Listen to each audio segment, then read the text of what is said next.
Ooh, ooh, ooh, ooh, ooh. Friends, welcome back to the Rachel LaFour Show, or welcome to the Rachel LaFour Show. I don't know your life. Maybe this is the first time that you're joining us. And if so, what a damn pleasure to have ya. This is me, Rachel LaFour, and this is my show. For a show of any other title would just be harder to Google. So named it after myself. You know what I mean? This is a spiritual podcast from me, a comedian, for people like you who may or may not be quote unquote spiritual. We talk about society, culture, arts, creative entrepreneurship, spiritual practices, mental health. It's kind of just like a wellness grab bag, if you will. Also a great name for a podcast. Again, would have been hard to find. So that's kind of everything that we do here. And today you are in for such a treat. I'm so excited for you to listen to this episode. I had the absolute pleasure and honor of interviewing Amy Keller and Jeana Donovan. Jeana Donovan has been on the podcast before. I love and just admire her so much. And so being able to spend time with her and then being able to be introduced to Amy, and just she has such vitality and energy. As soon as you hear her, you'll go, up. You may even see yellow if you're super tuned in. That was like her aura pickup for me. I was like, woo, just like sunshine, sunflowers, like very big, bright, just sunny energy. It just felt like sun. And the balance of her and Jeana's energy together. Jeana is just so nurturing and warm and poetic. You know, I love it so much. So they have created this amazing auditory adventure. Dare I say adventure? That's not what they say. That's what I will call it. And this is called the Mothership. They have collected audio files and created this beautiful, almost like if you liked Beyonce's Lemonade, you are going to absolutely love the Mothership. Now all of the tracks are now available on Substack. All of that information will be in the show notes of this very episode. So please go and check out the Mothership. And for right now, please enjoy this episode. Time, weather, and always pass.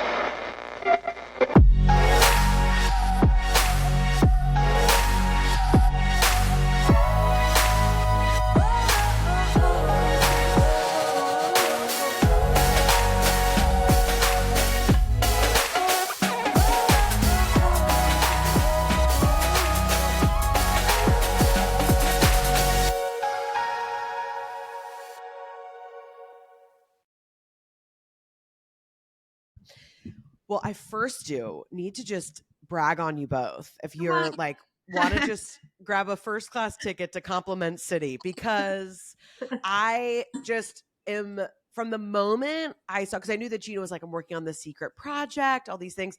And from the moment that you guys did your launch, yeah, my whole body is like getting tingles. I was like, first of all, how do we not have this yet? Right? It was one of those things where it was like, wait a minute. And then also just like from the art, and I felt like my whole body again, like just the inclusion of it. And I felt like it was a very like spiritual, holistic, like that kind of take, but it was also like a little edgy. Like it felt like a little like Lilith Fair, like a little bit of kind of, right?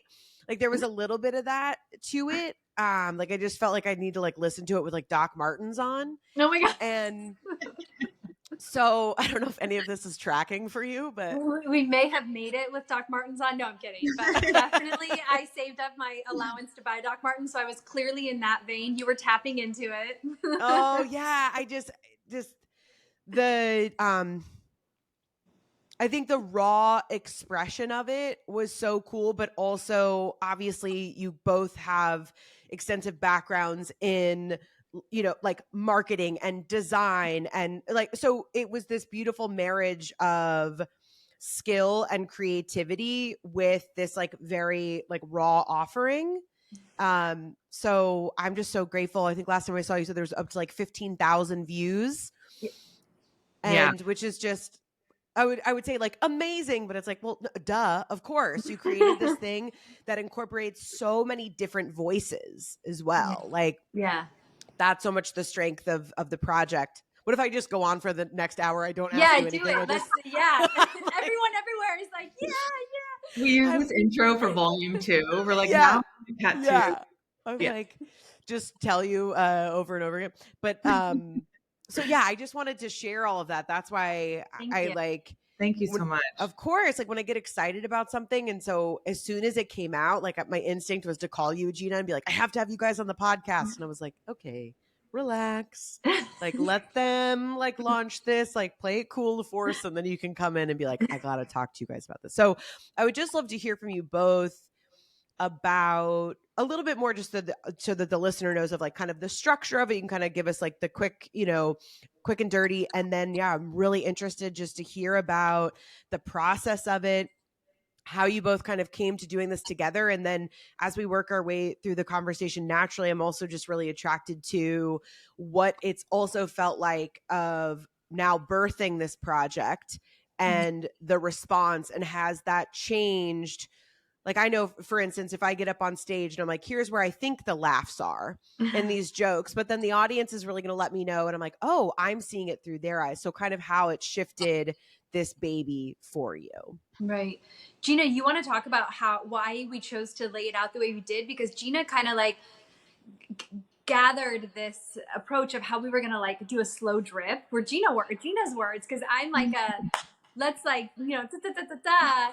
And Jeana was like, this is a slow drip. And it was like a mantra. And it was from Jeana. And she would just keep like repeating, this is a slow drip. This is a slow drip. So I feel like that's her bag to like talk about that, because that was a game changer for us.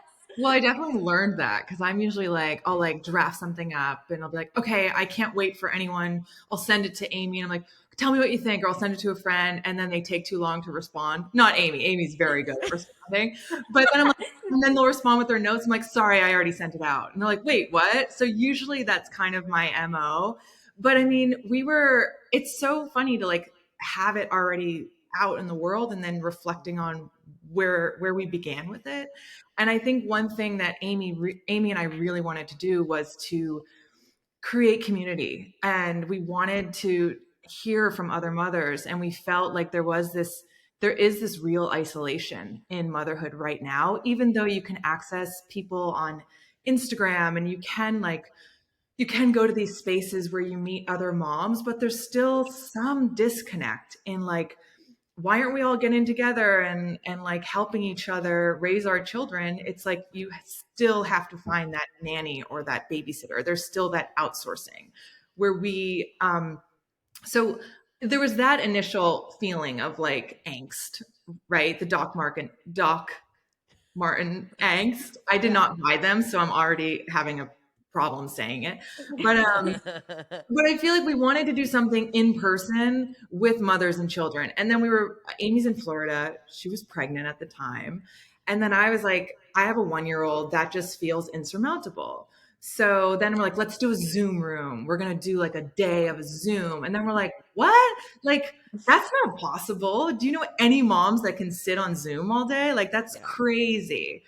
So then it just kind of evolved. Amy was like, why don't we make like a series, and it's audio collection, because that's a medium where you can access at any time. Like you're cleaning your house, you're nursing your baby, you're doing pickups and drop-offs. So we felt like that was it. You could be mobile, you could be attentive to your life outside of your phone, more or less.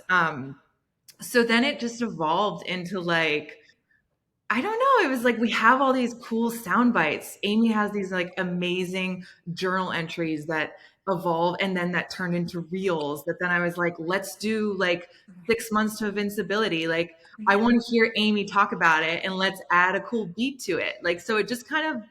And then I had this video of my midwife pouring blood into the snow, which looked very Fargo-esque, and we cut out a lot of the sound effects because it did sound a bit cool.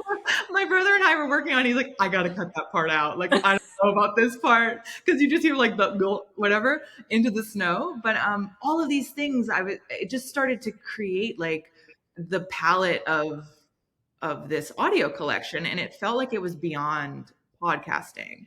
And then we were like, oh, it's an audio magazine, it's an album, it's all these things, and they're different time codes and the length of it. Like you can get like a little 3 minutes of this, or you can really sit down with 45 minutes or a 2-part series. And anyway, so that's kind of just how it evolved. And it really became like Amy and I just doing voice notes back and forth for months, and then scheduling interviews with people we really wanted to talk to.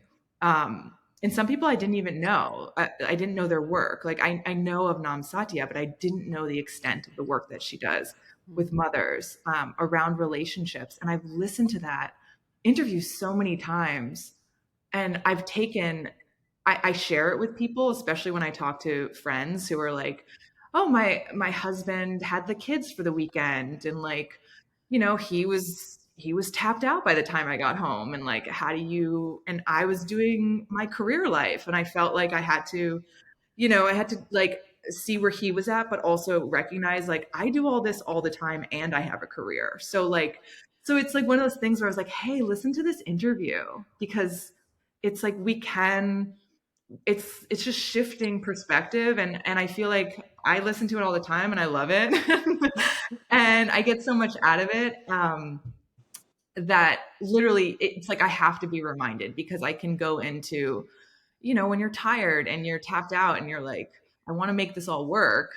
You need those reminders, and you don't need to listen to a 3-hour podcast to get it. And that's, Well, yeah, well said. yeah. Yeah. That's well said. You don't need to listen to a 3-hour podcast. And also, what I was going to say, going into like why we made it that way, is that we felt like there's this automatic programming in mothers and women and people in relationships or seeking relationships that isn't actually very helpful. Like, it's cloaked as helpful. Like, oh, here's all these, tips about how you're going to like be a strong person in your relationship, when it's like, those are not actually helping relationships. And I feel like there's just so much of these mystery, esoteric teachings that can be passed off as like just some yoga and breath work, when actually, when I've applied these practices to my relationships, my life gets better, my bank account gets bigger, my belly grows with a baby, I am deeply connected to my work. It's just, it comes out in so many different ways. And I think it's so amazing for women to get to see that, like, you can create that.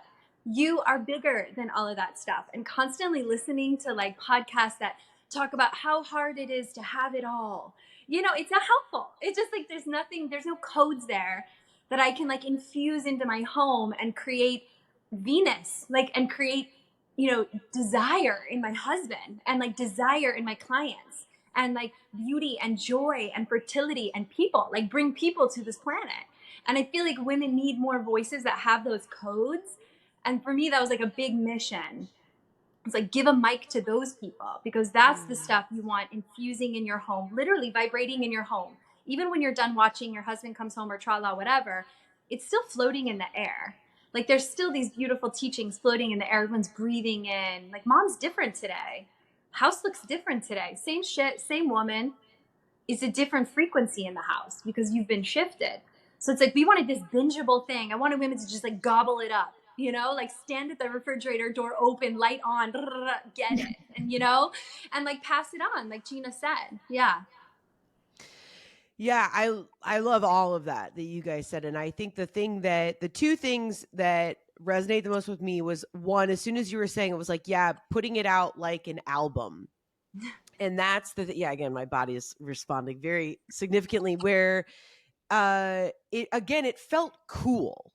And I think that's the biggest thing, like, which ties into the second part, and this is a lot of my mission in using my voice, which is like, I don't even want this to seem like advice. Like, I'm not giving advice. Even I sometimes struggle with saying like spiritual teacher. I like to say I'm a spiritual voice, because I'm like, I have things to teach, but it doesn't mean it's going to teach you. I don't know what your journey is. I don't know. And for a while I was like, is this a humility thing? Like, and I'm like, no, I don't mind being in a leadership role. I like those positions of being at the front. That's just kind of I enjoy that. But I think being very mindful of sharing. Mm-hmm. Sharing is where we're actually connecting. Mm-hmm. Because when we're talking at people, all these advice podcasts, all these like, like mommy, it's like, it's my my biggest issue with all things like spirituality or wellness in general, we've overcomplicated all of these things. Right. We've overcomplicated all of them, and it's making us more angry, more angsty. Like, if your rituals are now a thing on your to-do list, you're doing it wrong. We've already started. Like, if it's a thing where it's like, oh, I got to make time, I got to have this ritual and I got to have that one, it's like, well, the point is to breed more presence. The idea is to breed more living in an abundant space when things don't feel abundant. It's, kind of, Amy, what you're saying, allowing those things to be in the air and become a part of yourself, your routine, your family, your community, right? So that was the thing that I was the most attracted to about the project in general, which was like, oh, what an awesome way to package something to us in a way that feels reminiscent of things that we've seen or experienced. Again, like, right, by looking at the art, I was like, oh, I feel like I'm, yeah, like there's just all of this kind of energy around it, but in a way that it felt like, oh, these are women wanting to share and connect and offer their experiences in a way of allow it to be easy. Not meaning that, because motherhood is anything but easy, but allowing yourself to move with ease. Because when you talk about having a career and doing it all, and then you're with the kids all day, and it's like, anytime I start to look at it as something that has to be done is when I get in my own way. And when I'm like, how cool that I got to go and record a podcast and learn and share and speak and commune with other wonderful women. Yeah. And then I get to go out the store and I get to hold my babies. Yeah. Like, Yeah. what a beautiful way that I have set up my life. It doesn't mean that every day I'm like, yes, more things, like, I'm human. But yeah, I'll throw the ball back to you guys. But that was definitely the thing that I was the most attracted about. I think you really did such a beautiful job of packaging that, which is like, what are these conversations that we all need to hear? Yeah. Not learn from, not implement, but just to hear and share, because that's sacred to me, sisterhood and motherhood, which is, it's the circle of sharing. Yeah, right. And I will say, like, Jeana and I are both sevens. So I know if anyone like studies numerology, like Jeana and I, like, our natural gift is beautifying things, is like making things richer, like cheering for your friends. Like, we would be the first to compliment somebody versus wait for the compliment. Not because we don't want the compliment or need the compliment, but it's like, it's just this like thing in you. You like, that girl has something. She's so cool. Let's talk to her. And that's literally what our text messages look like. Another thing I was saying, like, Jeana was really good about keeping us, like my background, Gina's background also, like, is very corporate, very like talk, things are seen by the masses. And so, there's a level of how many eyes see that stuff. It's a deep practice to like decondition from all of that perfectionism. Like, one of the deepest like things I've had to like kind of release is like, I worked at Ralph Lauren, and every day you got critiqued in the elevator by how you dressed. Was it mansion appropriate? If you were set in front of Ralph Lauren, Mr. Lauren that day, like, would it be appropriate? And like Mr. Lauren's biggest quote was always, the devil's in the details. It was a deeply ingrained thing. I'm not a perfect person. I'm sure that my chart says that I'm not on time. I'm not very organized. I'm not all these things. But what I think Jeana was so good at doing is she was saying, we're going to use what's in front of us, right? Everyone has their phone. Mothers voice note all the time, or at least I do, right? We voice note all the time. We're just going to piece it together. We're going to take it slow. We're going to endure. We're going to just stay with it. We're not going to give up when it can't be an in-person event, or when we don't like the idea of a Zoom because it doesn't even appeal to us. Like, we're just going to keep enduring. There's something here calling that we also wanted. And so we're just going to keep one by one answering it, one text message at a time. And I think, like, for me, if I was speaking to a creator, which is a mother, whatever you're doing, like, the endurance is really the hardest part. It's just being patient and staying with it and keep listening to the calling. Like, what now? How now? And then the cool factor comes because it's like, you made something you're proud of. You did it. You made it. And that, to me, that's the success. There's like the teaching that like everything should be done with excellence. To me, excellence is completion.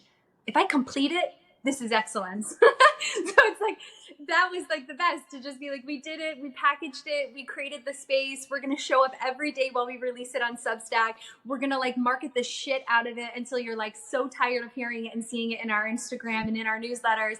we're really proud of it. And these women deserve a platform, and these women deserve to be cheered on. And we've been inspired, and we feel confident you will also, you know?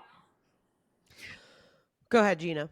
I also want to say that I think going back to that, creating that platform for all these women who we admire, who inspire us, we were like, oh my God, I mean, I can't believe I got Ariana Rines to do a poem. And like, and it's one of those pieces where you're like, where are we going to fit this in?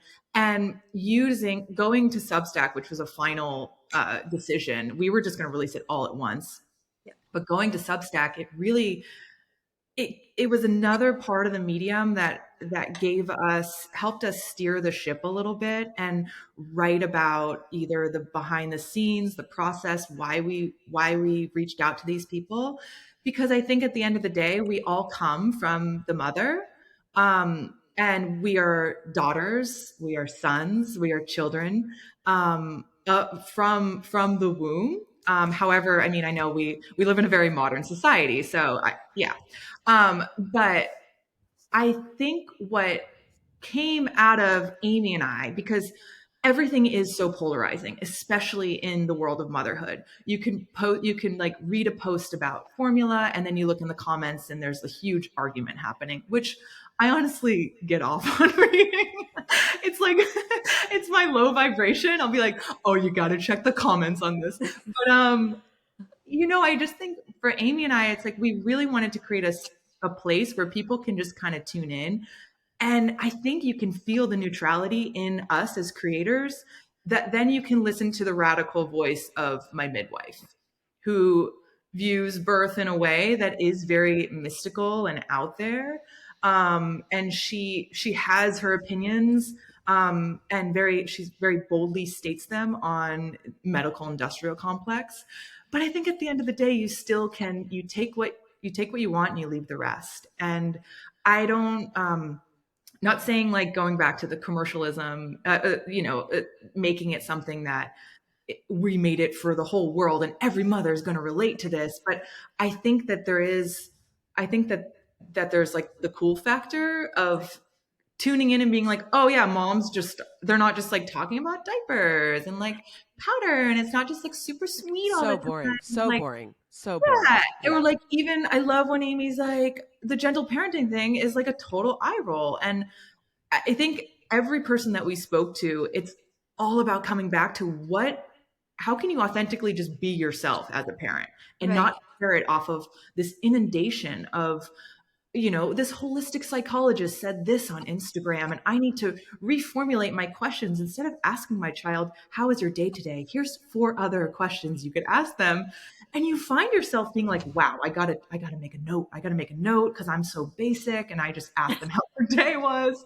But like, I think you have to laugh at this stuff. And I think I hope you're laughing. I Yeah, I hope moms are laughing. I'm sure our audience is laughing. I love what Nam Satya said. My kid knows when I'm being weird.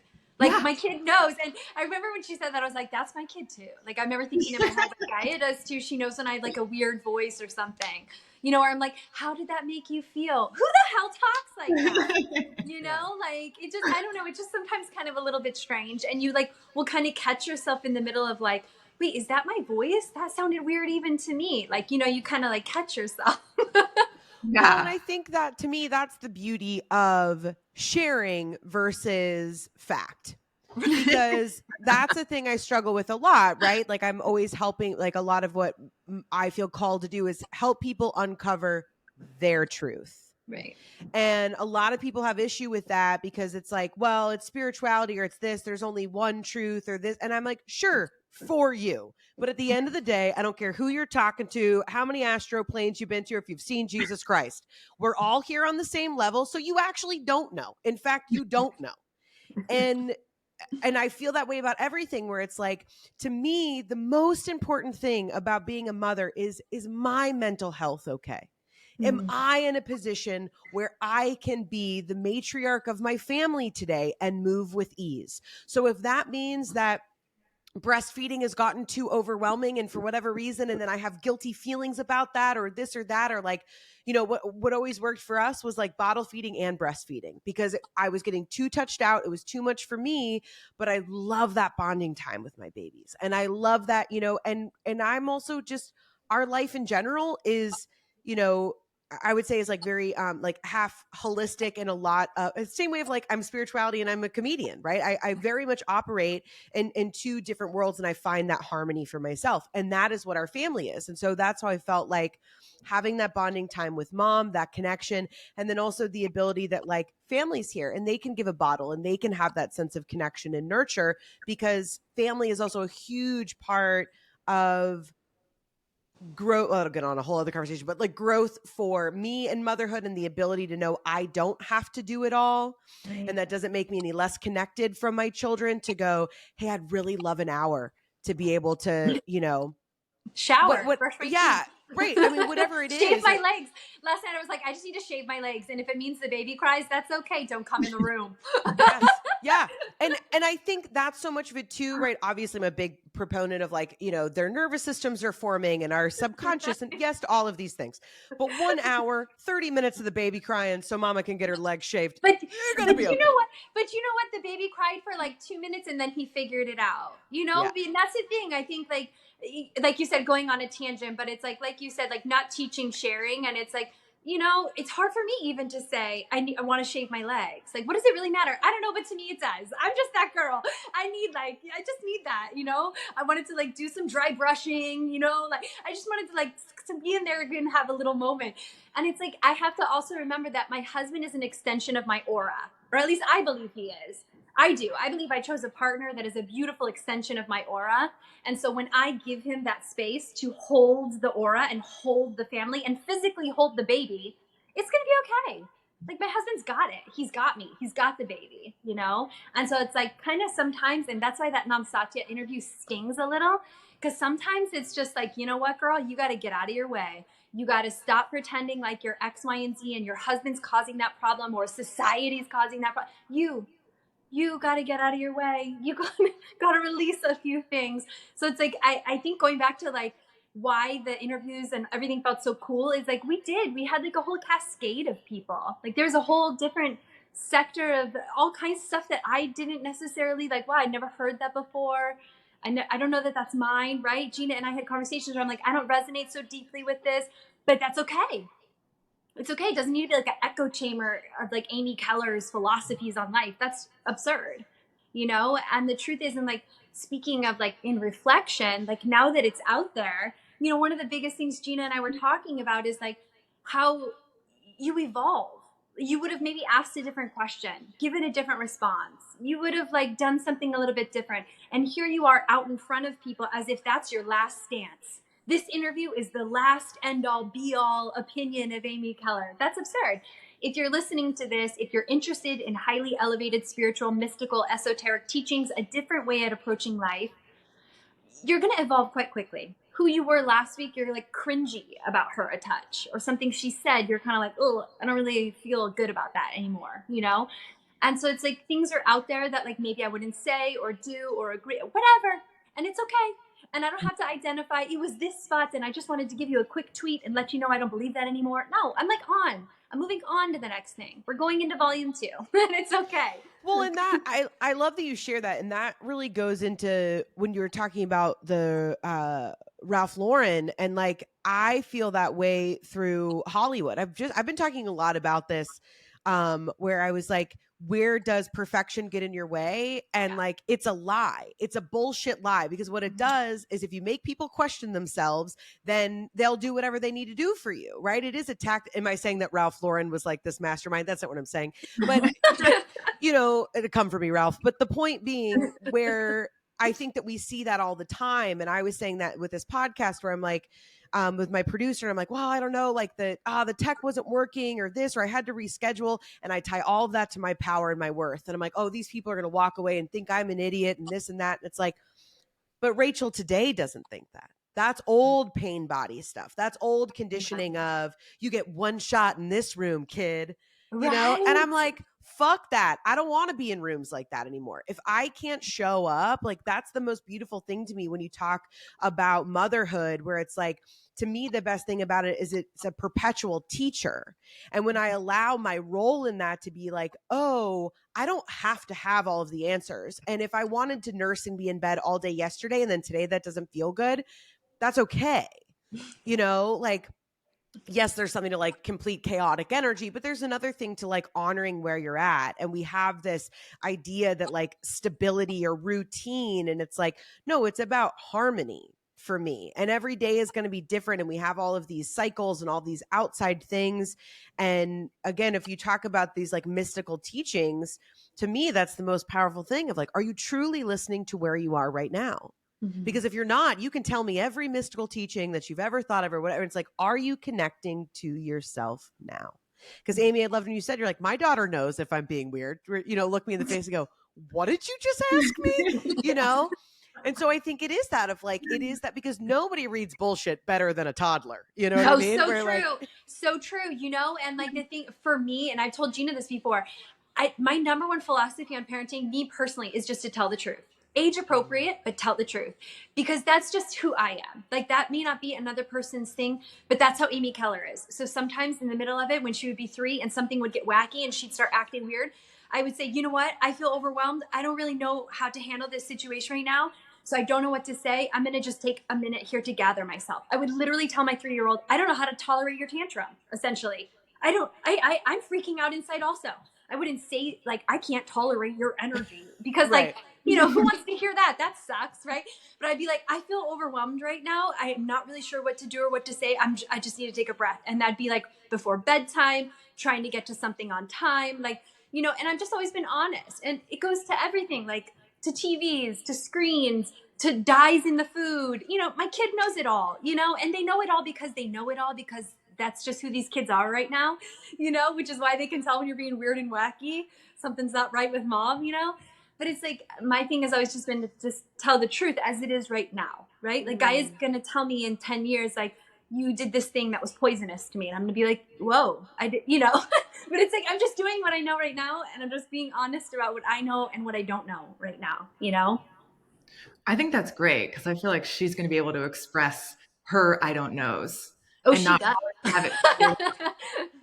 Yeah, I mean, I don't recall those.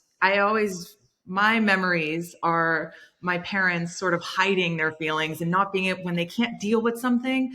One of them's like in the other room, and you Yes. don't know why, but you do, but like there's no expressing of that. So, and you see how that trickles out in your relationships as you get older too. Yeah. I Yeah. have to reprogram the way that I can just shut down and not express myself. And then I'm like, well, now I have a kid and I can't shut down in front of a 18-month-old, you Yeah. know? So Yeah. I think that's wonderful. Well, Yeah. and to me, it's still that it's that connection point. It is that sense of power, that it's powerful to say I am overwhelmed. I mean, a lot of times I'll tell Jonah is my almost 2.5-year-old, and I'll tell him mommy's getting mad. Mommy's getting mad. Not at Jonah, but mommy's getting mad Yeah. because I just, yeah, I think it's like whatever. I like when you talk about age appropriate, I'm always like, okay, if this is like the higher thing, like how do we drop it down into their level? Right. But in a way, we're like, yeah, I'm still telling the truth, because I Yeah. think that's so much of that thing, right? Like when we grow up and it's like, oh, I realized that like my parents were, just trying the best they could the whole time. And you have to reframe that. It's like, well, why Totally. can't we just like grow together? Obviously, yes, age appropriate, like Amy said, and like it's our job to lead them, protect them, provide for them in those things. But I just don't know why perfection or a lack of vulnerability is seen as powerful. I think the more that I really deconstruct that, I'm like, this is hilarious that anybody thinks that not expressing is the powerful choice. I mean, hilarious to me. Yeah. And because there's nothing more powerful than somebody being able to say, I don't know. Yeah. And because that groundedness that happens, you know, or even that groundedness of, oh, that's so cool that like that's what works in your house, that's interesting, like this is what we do, and it not being a competitive thing, it's not being like a gossipy thing, but the recognition again that goes back to truth, which is like, isn't that interesting that like that's what works like for you guys, and being, I think that also takes that that Yeah. pressure off of like, I've got to be the perfect mom, you know, and then you just become a crazy person. Yeah. Totally. Well, it's funny because the day that Rahel's interview came out, so Rahel she's a former costume designer. I mean, she came to, I remember she came to Isaiah's first birthday and she's like, oh yeah, I worked with like Michelle Gondry. And I'm like, wait, what? I was like, you're that costume design? You know what I mean? Like, it's just, I just love Michelle Gondry. So anyway, she basically left her whole career and life behind and decided for her family that she's going to live in Vermont. She's going to make homeschooling work. She doesn't use screens. Like it's all like, she's like, no, they're in nature. This is what I think is best for my children. And the day that came out, Isaiah was not feeling well. And I was like, you know what? We're going to watch Thomas and I'm going to listen to George Carlin do his little voiceovers because they're really cute and all the trains are crossed with each other and that's fine. And like, and I think for me, it was like, I want to like overshare that because I can sit in the room and listen to how someone does it and be like, wow, that is just so cool. I love that. I love that for your family. Your kids are great.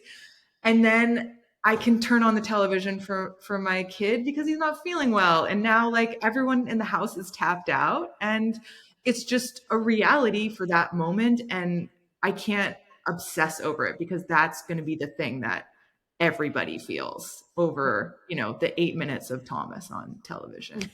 And I feel like that's something that I've had to unlearn because, you know, you have your expectations as a mother and then you're faced with like, what, okay, I need to post this thing on my phone. I need 10 minutes by myself, but I also have a sick child who wants to be near me 24/7. So I think that those are what, you know, it's at the end of the day, we want everyone to feel super confident in how they trust themselves, their partnerships, their children too. You know, you don't want to hover over every experience. You want to create boundaries where they're safe and they have a wonderful culture in their life. Mhm. Amy and I talk a lot about that with like we're really curating their life and their lifestyle and their culture because we want, you know, you do obviously everyone wants their children to have happy childhoods. But I just think that that's what, when I just reflect on all of these things and going back to what Amy said, is like sometimes the interviews resonate and then other times it's like I'm doing it differently. And I have the confidence and I know who I am as a mother and as a woman to say, that's fine. It's not the end of the world. Yeah. Yeah. Yeah, I mean, because you know, when you talk about the thing that I really, the one of the things I feel like it's so easy for me to be like, oh, toxic mommy culture, but I do want to offer one thing, which is like there are a lot of beautiful voices, even like the mothership included, and everyone's individual voices from that project, which is like I love so much of being able to learn what are the things that everybody else is doing, because I think the way in which I've just chosen to live my life in the iteration I am now, which is like we're just fully following our intuition. Because for me, in my personal story, right, was like I was drinking for a long time, I was people pleasing, I was doing perfection in Hollywood, and I was so far removed from myself. And Yeah. so where I am now is like I know as a kid, the number one thing that I struggled with feeling was safe. My parents loved me and all those things, but I went back and forth between mom's house, dad's house. I was an only child, and I didn't have this sense of like, you're safe all of the time, no matter what and where you go. I'm sure my son is like, why do you keep telling me I'm safe all the time? I got it. Thank you so much. He's like, I got it. Yeah, thank you. I'm playing with my blocks. Okay, bug off. But I feel like, you know, like mantras are a big thing in our house. Because my son is, we're like in OT right now and developing like a really strong nervous system for him. He's got some highly sensitive stuff, and I'm like, wonder where he gets that from. And so it's been beautiful to even be able to do those exercises and things with him, because it's put me back in my body, and having that point of connection with just like this little being is the most beautiful experience that I could ask for. And even that has required so much following of my intuition, because there's a lot of voices that are like, oh, well, you need to go to this thing or you need to do this thing. And I'm like, there's nothing wrong with him. He's a sensitive kid.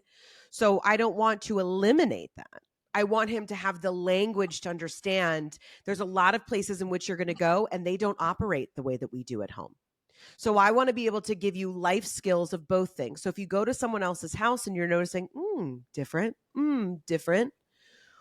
what is your limit of different? If you no longer feel safe there, what can we do so that you can get back to a place where you feel safe? Because I think that's, again, where, just for me, of operating of, comedy spirituality, or what I identify as like the way everybody else lives, the codes that everybody else lives by, right? Where I'm like, I don't know what kind of reality this is. Now, we don't have to create our reality there, right? We create our reality in a place of, we being my family, of prosperity and abundance, community, that there's enough for everyone, and we can live every day, if we choose to, in a place of peace. And what a beautiful way. That doesn't mean everybody else lives their life that way. So really wanting our boys to have both, so that they can go out into the world and continue to permeate and offer what we've created here, what you guys were speaking to, of what are you creating, and you're curating, which I love. All of us as three little creator moms that we're like, we're curating our home space. And but just the beauty of that, my whole body's electrified again. I just, again, I'm so grateful to you both for, again, swinging the sword in your hand, where you're like, okay, we're not gonna be able to do this, we're not gonna be able to do that, we're birthing babies, we're having babies, and in that place, and being like, we're gonna do it the same way we're doing everything else, which is commitment, going slow, checking in. And through that process, and going back, Amy, to what you said of, to me, it's excellent because it's completed. Yeah. And to me, it's excellent because it's honest. And it's an Wow. honest representation of where you were at, where it's like, yeah, if you do volume 2, it's like, okay, maybe I'm going to show up differently. Or even like, I may respond differently to things that I wouldn't have before. Yeah. And what a beautiful opportunity to always be evolving. Yeah. 100%. I mean, that's the power of creativity. That's the power of the Ma frequency, right? Is the ultimate infinite, force of creation. And every single mother has that, whether you actually have a mother or not. Every woman, as Jaguar woman would say, that you have that. I think that's something that's been like a practice of mine, because this is making me want to share this for some reason, but it's like something that's been a practice of mine since like 2019. And interesting, the timing that fell into my life is like, I am who I am no matter where I am. I am who I am no matter where I am. If I'm with the mom who like does all the things on the schedule and like tuck, tuck, tuck, that's cool. I'm still Amy K. And I say the things that I say about my family and my choices with my own grace and my own honesty and my own lived experience. I've lived places, I've lived in other countries. I've, changed who I am in front of people. I've, done it in front of God, in front of man, whoever, right? I've made a lot of choices in my life. There are people who still follow my work that I'm sure are just along for the evolutionary ride, right? I'm an interesting show because I've been so different so quickly over such a fast arc. But that's my design.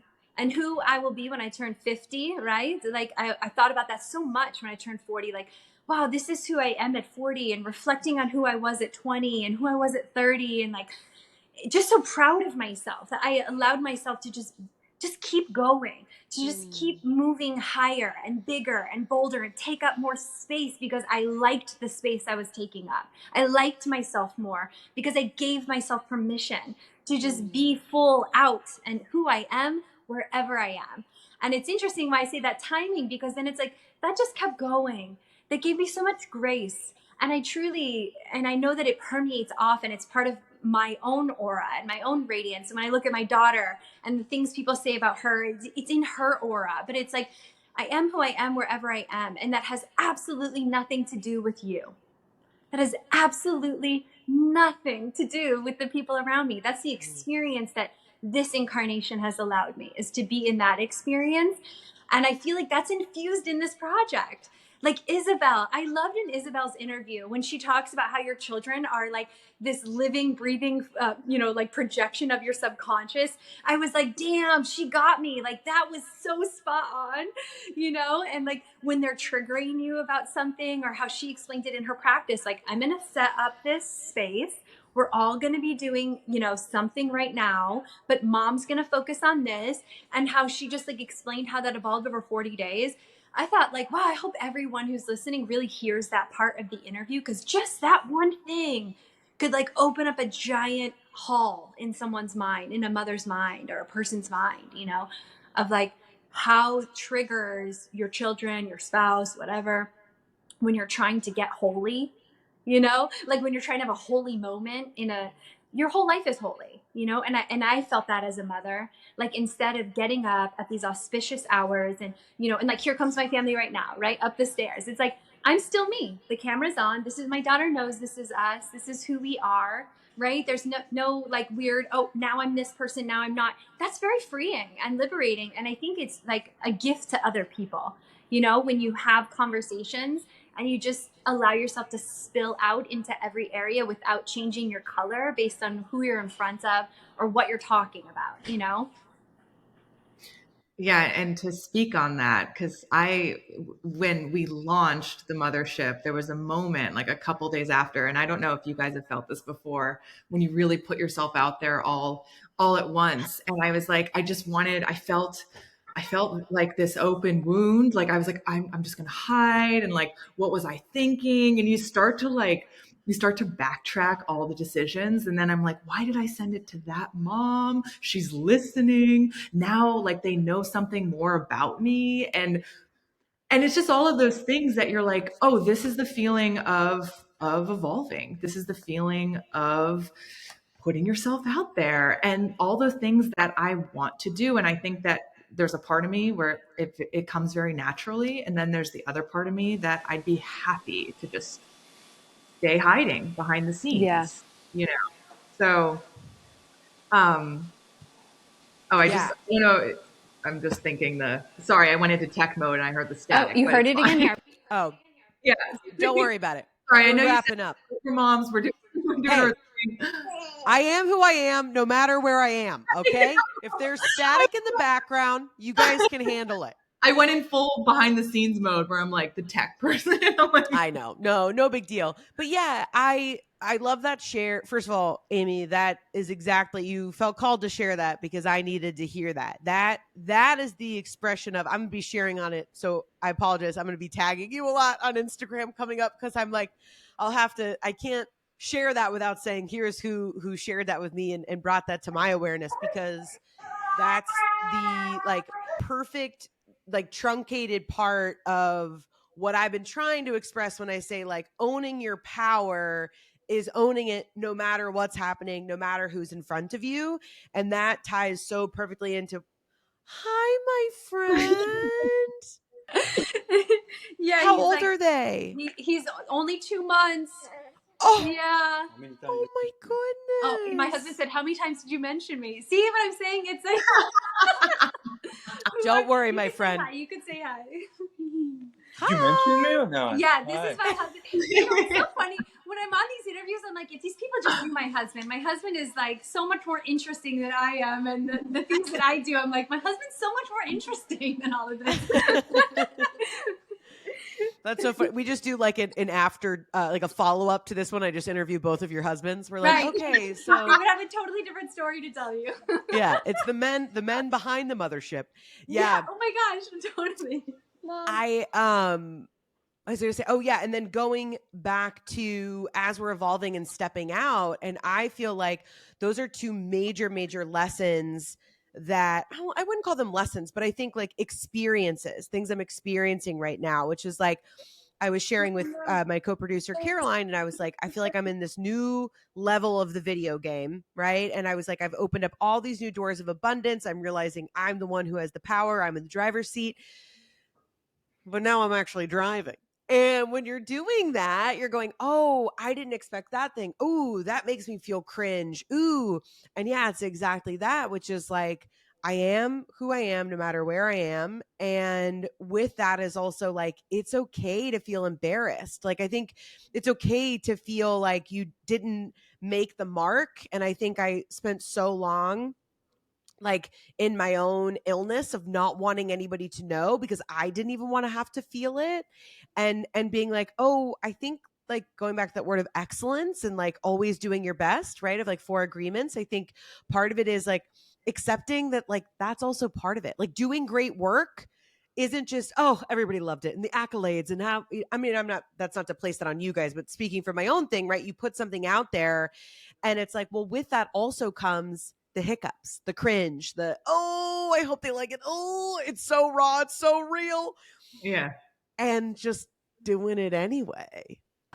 I was going to speak to that bit about like it's a deconditioning if you're a woman who's working for yourself also, because like I come from a very high stress environment, the fashion and beauty industry in New York City. I was a fashion and beauty publicist for a very long time, and you know, I would look at the women who were mothers, and like when they were at work, you could forget that they were a mom until they'd suddenly randomly mention their kid. Randomly, very, very, very few times they'd mention their kid because this was also a time in history, which I think is less now. Although maybe if I went back to a corporate job in New York City, they'd be like, get a hold of yourself. It hasn't changed at all. But it's like you had to work like you weren't a mother and you had to mother like you didn't work. And so it's like you have to kind of like extract yourself out of that and be like, that's not the game that I'm in anymore. And like this moment right now, I'm nursing my new son. What was I going to do? Say no to this interview? No, I wanted to say yes. I'm allowed to say yes, you know, and like do and show up for that. And also do this right now. And that's okay. Not like I want to be in a boardroom, you know, with like Mr. Lauren and be like, here's the strategy for the fall collection. And I got my baby here. But you get what I'm saying. Like, I'm just saying that like that kept me back a little bit in like 2019, 2020. My daughter was still small at that time, you know, and it was harder for my family. I would have made some better decisions about when I scheduled live classes, when I launched projects, but I needed to do that to like get to the next thing. I needed to like have some arguments about how I made some bad choices with how I organized the dynamic of my family and my business in my house to get to the next thing. Would I do it the same way again? No, because I'm smarter now. I lived it. I like learned a few things, you know. But it's like you got to just kind of like be a little bit. If you're not feeling a little bit cringe about the stuff that you're doing, you're not really out there putting it out there. You're not. Yeah, right. That's the clip. That's the clip. Clip it. Yeah. Put it online. Yeah. Amen. Amen. Well, and I noticed with what we were doing, because I run my husband and my business together. I edit our podcast. I do a lot of stuff behind the scenes. And it goes back to what Emma Johnston said. It's like, you know, these are things that like we find the moments to do these things because it's important for our own evolution, and it's also it's our legacy, and it gives us energy to then be more present in our lives. And I found that with especially creating this, I share everything with my husband, and I'm like, I don't want to share this with you. I want you to hear it at the end, because I'm in this like great creative little chamber or bubble with Amy, and I want you to experience it because it's, and I'm not trying to be possessive about it, but it's like, this is mine, you know, like this is, and it's motherhood. It's a little, and of course my husband's like, I think you should have a Dad's on volume 2. And I think, and I was like, okay, of course. And of course, if I don't interview him, then, you know, the house isn't going to be feeling that great that day. But, you know, I think that there's like, it's like what gives you energy, and then doing those things that give you energy, and where you can, you know, treating it like birth, like your child is something that is just going to ripple out again. And I like the idea of secretly creating, because I find I've spent I spent a whole decade always telling people about my ideas, and it would be like within my friends. And I think that's maybe just part of your 20s, or that's just my own evolution. But it's like I was kind of sick of hearing myself talk about these ideas. I'm like, I just want to do it and then move on with my life, and that's it. I love all of that so much. Mostly that you're like, I'm gonna have to interview Remington. Just you guys know each other so well. But yeah, it's funny when you talk about like right when my Teddy, who's 6 months, was born, and I was doing a lot. My business was like really starting to where I was like, oh, I'm in a groove. I'm in it. And I felt this shame, the secondary shame of like, oh, but if I'm really a holistic mom, then like I would only be in bed with my baby. But I'm like, but what makes me feel energized to be a mom is to create. Because in the same way I created these boys, like that's just who I am. Like, sure, I labeled as like, oh, I'm a producer, I'm a comedian, or I'm a spiritual speaker, I'm an intuitive. Yes, there's all of these aspects of what I create, but ultimately like Rachel is a creator. That's just what, that's what I do. And there is almost, now that I identify it, there's almost like a sickness when I'm not in process, right? That doesn't mean that we're always on, right? There's knowing ourselves and resting and things like that. But when I'm holding back on something, that's when I get irritable. I get disattached. I get frustrated. That's when things don't, like, starting back from the beginning of the conversation where I was like, when I move through it with ease, I'm able to go back out that door and scoop up a baby and be excited and roll into the next thing and allow this energy to kind of roll off and integrate, and what needs to integrate, the rest roll off and then roll into the next thing. And that sense of presence, I'm so grateful for. And it took me a while to be able to identify that to people, because they were like, well, didn't you go on mat leave, or like, how do you do it all? And I understand everybody speaks about other people based off of like their own language and experience, because then it's my need to over explain. And I'm like, no, I'm still spending time with my babies. Like I'm not, and then I'm like, it's okay. Everybody doesn't know all of the ways that Rachel Forrest lives her life. Like that's okay. Again, I am who I am, no matter where I am. So I love that. Yeah. And it's like, why answer to other people's expectations of who you are?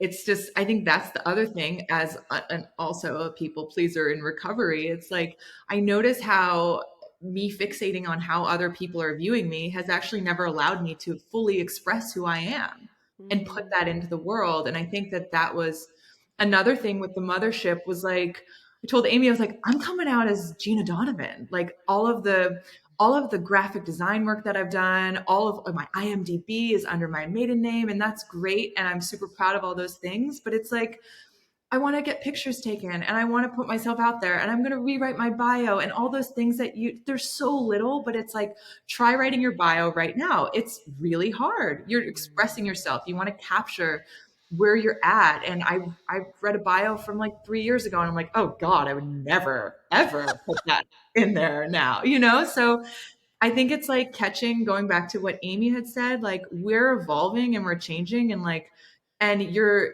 catching that evolution because we're recording it and maybe we're like secretly cringing about certain things, but we're moving on with our lives and we're coming up with like, we're already like, all right, who do we want to talk to? What do we want to do? Like it's like riding that wave of creativity and expression and like kind of, I love that you felt that it felt cool to you, because that for me it's like I feel, once again, I just feel like mothers like aren't cool. Like in culture, mothers are like, they're like beautiful and they're like in a field, and I want to be in a field and I want to be beautiful, but I also like, it's like I want to incorporate all these other things, and things that inspire me musically, films, just level like a vision, or like more like what my Pinterest looks like, to make it very clear. I want all of those to kind of come together and be embodied. And I think what is great about just the collaboration with Amy is that, and this was like, this one person had said there's such a levity to one of Amy's performances in the How to Become Invincible in 6 months. And I was like, oh, Amy just brings that. Like she brings that, like that levity, but she's real. Like you're not like, like maybe you can look at like her Instagram feed and be like, oh, she's like, she's got it together. She's got the long white dress and she's in the field with the children and like, and she's killing it in like every avenue of her life. And she is, but she's also like she's telling you how she's feeling. I was saying to Amy, I was like, you're like the breakout star of the mothership, because seriously, and I'm happy I'm bringing this up here because I love that. I just I was like, love, can that just be the bio? Like, can that, instead of being like yes, the co-creator, can I just be the breakout star? You know, and I want to say with that, because I wanted to share about Jeana. Like, Jeana is like the cool factor. You know, like it's just interesting working. Like, I've noticed that, and I'm in a 2-year personally. Like for myself, if you know your numerology, so I'm in a 2-year, which is a year of collaboration and creativity. And when Jeana and Remington sent me my numerology for this year, they're like, you're gonna have a baby. And you know, it's just interesting. But I had many babies. Like, I birthed many projects, I had a physical baby. But it's just like Jeana is that cool factor. And you know what it was is like, I had all this. I mean, my Mercury's in Gemini. Like, my background's in communications, my degree's in journalism. Like, I'm a communicator. That's my sweet spot, you know? And so I had all this writing, all these like poetry. And Gina was like, what if we took this and this? And we basically just mashed up a bunch of something. And I did like a voice note. I sent it to her. And she's like, okay, this voice note, and I see it like this. And it's like, I don't know, just like have fun. I think that's something that's like lacking in the mother space, is like, you're still fun. You know, you're mysterious and you're fun. Anyone who's ever worked with me knows that like my favorite thing ever is being mysterious. My husband has no idea even what this call is about. He has no idea that I've created the mothership or what it is, where to find it. He doesn't, and that's okay. I like it. Like Gina said, like, I create in secret. I'm super mysterious about the things that I work on. They're for me, you know, like they're my sources. And something interesting about this, like, second child, second postpartum period, or fourth trimester, whatever the kosher way is to say all that, you know, is like, I felt so much more like, I think I cried maybe 2 times, you know, and I'm a Cancer. I think I cried like maybe 2 times this whole thing, because I was just like in something. Like, I have 2 huge projects that I love that I created with my own, you know, imagination and intuition, and beautiful partnerships that have been brought into my life. And I just stayed with it, like, because I wanted to. I really believed in them. I loved them. They were so fruitful to me. I wanted to share them with other people. Again, like the power of the 7, like, you just want to like shower it on other people. And it made me feel fortified. Like, I felt very fortified. Okay, I ate whatever I ate. I didn't have like, you know, I didn't do all the things you're supposed to do to like fix your body afterwards and nourish yourself and blah, blah. I don't. I have a very modern life. I have a 5-year-old. If I had like not spoken to her for 40 days, I would have traumatized her. Like, you know, I did things the way that, like, again, like you said, intuitively felt honest to my family and who I am as a mother, and my absolute unwavering trust in my ability to be a mother, you know? And that's just how I think we did this project, exactly the same way. Yeah, I don't know why I just feel like I gotta tell you guys this, but I just keep seeing this image of like this like circling of spirits, and Amy, yours is like very golden, like marigold, and then Gina, it's just very emerald, and I keep seeing it's, and like almost like hearing the laugh of like little girls, but not like a creepy one from like, but just very playful, and I see it's just this spinning energy, and yeah, my whole body, it's just kind of like this life force of the, I feel like this is something, like I said, just in the same way of having children, that it's like a gift that's going to continue to give you guys something, because it's this sense of like, of the chase of each other's ideas, and in that energy of sleepovers and staying up late and underneath the covers, and what if we did this, and like, ooh, what if we did that, and this sense of that both of you are 7s, but the way in which that you express it and come at it, and I think those complementary things of being able to not edit, but like curate each thing, as though you, because you guys were, it's very rare we sculpt with someone else, right? And so where it was like, okay, Gina, you lead, and then sculpting, and then Amy would come in and go, ooh, okay, I see what you did there. And like truly a lot of like, yes, and with then also having all of these other people coming to your sculpture and being like, ooh, I see this, and I want to leave this, and I want to leave this. And anyway, I just kept seeing that, and I was like, I think I should say that out loud. But that is that just feels what very true. Yeah. Just kind of.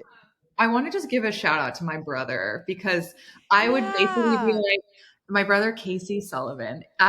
He came to my house and I was like, can you please help me with it? He's a sound engineer, music producer, and he just moved back to Massachusetts from Los Angeles.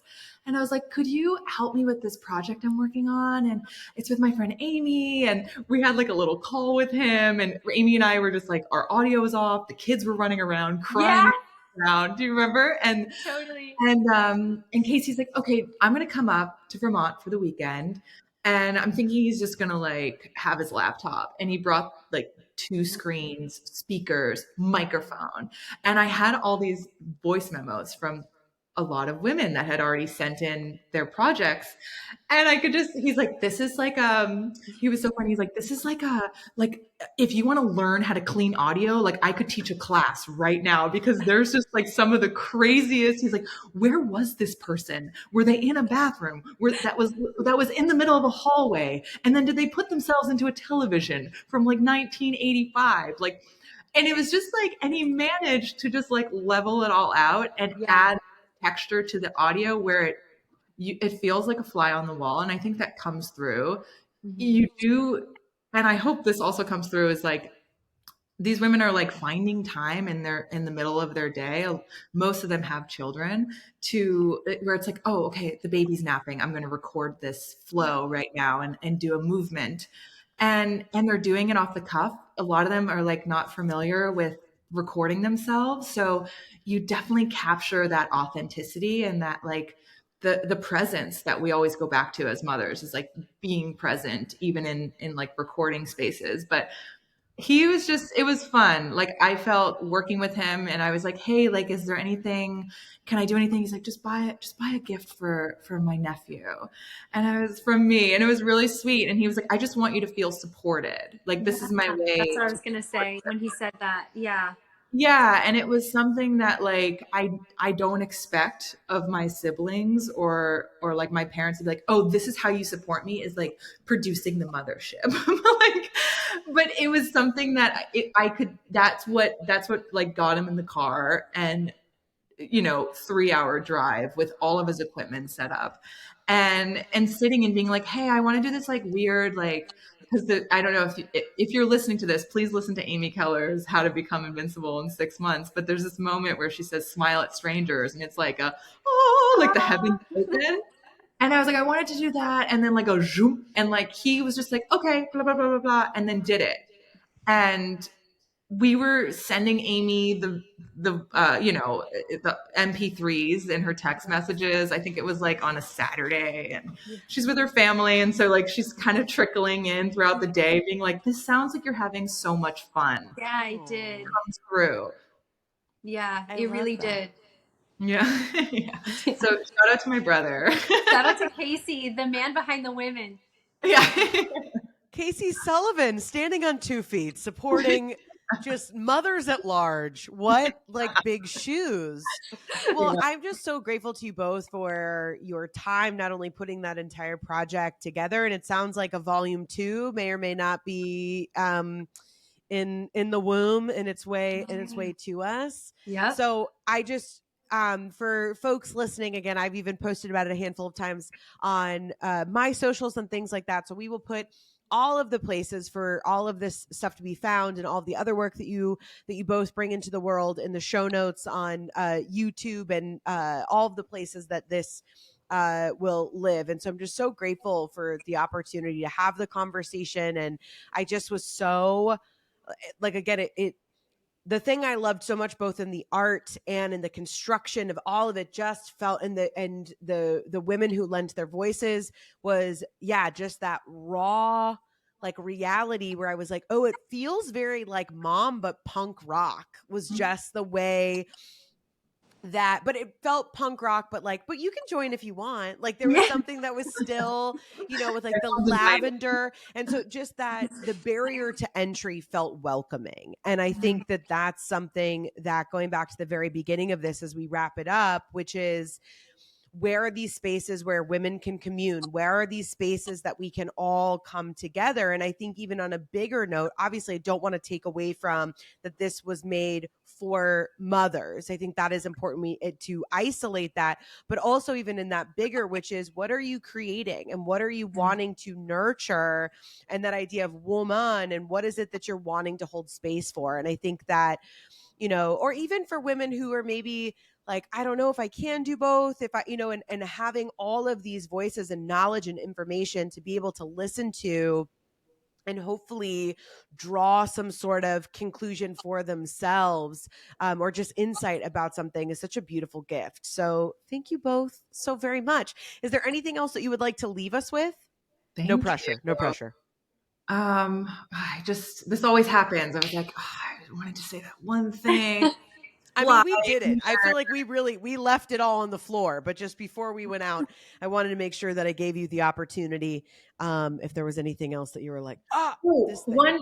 This is the one thing. Cause I have, this woman who, she is not a mother, and we are just like friends. We're like pen pals, and she's listening to the Mothership, and she's like, I just want to let you know, she's so great, because she'll literally just like send me her feedback on each episode. It's always so positive too.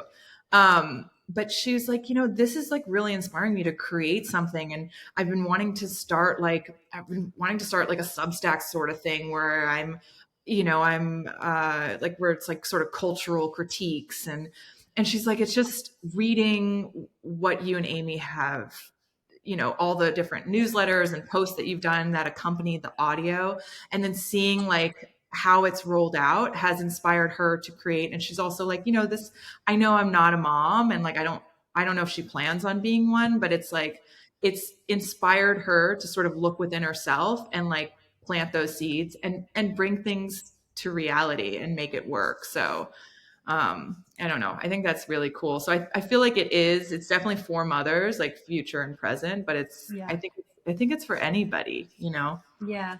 I feel like any frequency of creation is so needed right now on the planet. Like if there was some sort of salve that I could just like smear all over all of us, and we would just bloom out beautiful lotus flowers, it would be the force of creation, creating art, creating things, something every single day.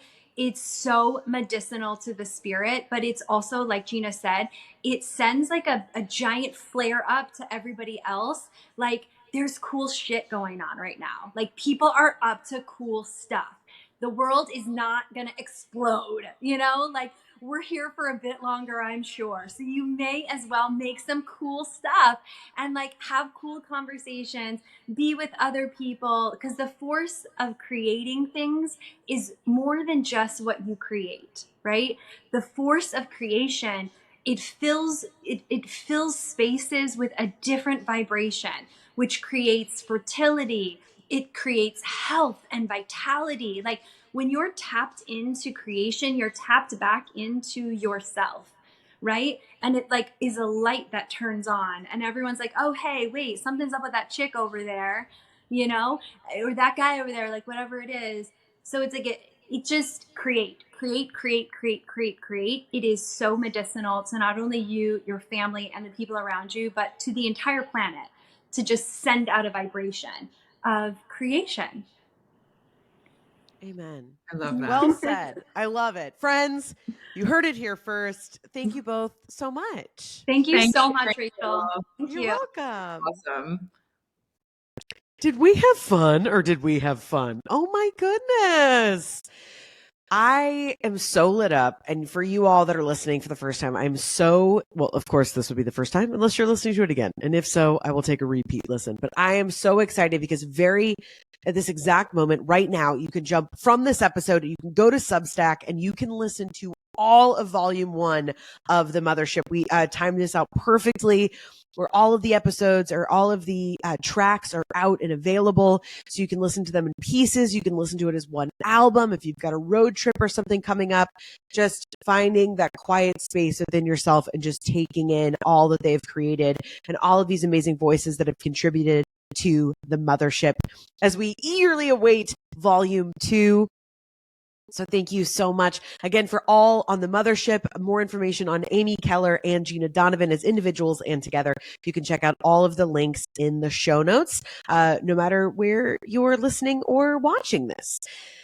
Speaking of watching this, friends, can you head over to the YouTubes and hit that subscribe button for me? Listen, even if you're not a YouTube guy, gal, or person, I will take that subscribe because, well, this is the economy that we live in, and unfortunately, that's valuable to people. So let them know my value. You know what I mean? This is a group effort. There is no village like the village behind your favorite creators. Can I just say, I literally cannot do this without you. Do you understand? So officially, this is like an unpaid internship for you. You know what I mean? That's just how we're all contributing to so many small businesses that we are a part of. So I'm so just grateful for you for listening. So many of you have been sharing this in your stories, and that makes such a huge help of going, hey, this is a podcast that I love. We all know that there's so many podcasts and all the things, and I trust that this one will make its way to you, to your friends, to your family, just as they need them. So this is a podcast that you like. Please share it in all of the places. Let a friend know. Word of mouth is always literally the best thing, because if your friend's like, you got to listen to this, they're so much more likely to, to listen, consume it, download it, share it from a trusted friend. So you can go over to YouTube, Apple, Spotify, all the places. You understand how it works. And subscribe, leave me a review. I love it. As always, you can also sign up for my monthly newsletter. Every month I send out a new kind of video, feel-good newsletter with the vibe, what's going on. Speaking of the vibes, if you're listening to this early on Thursday, do you guys know that Mama's got a group reading tonight? That's right. At 8 p.m. Eastern Standard Time, you can join me on Zoom and some other lovely friends. And I'm going to be sharing about kind of the transition that we're in, what we're embodying, what's going on with the energies. And I'm also going to be offering some individual intuitive messages. And so if that sounds like something that you're interested in, wanting to commune and get some feel good vibes and have a place to rest your heart and body, I would be honored and love to have you join me. So you can go to rachellaforce.com, drop down of work with me, and find that offering. That offering will also be in the show notes. So if right now you're like, oh, that sounds so fun, that's me, go to the show notes, hit that link, and I will see you tonight at 8 p.m. If not, guys, I do that every month. I'll see you again. And I do this every week. So, hey, see you next week. Tune out, tune in. Love you, mean it. Time, weather, and always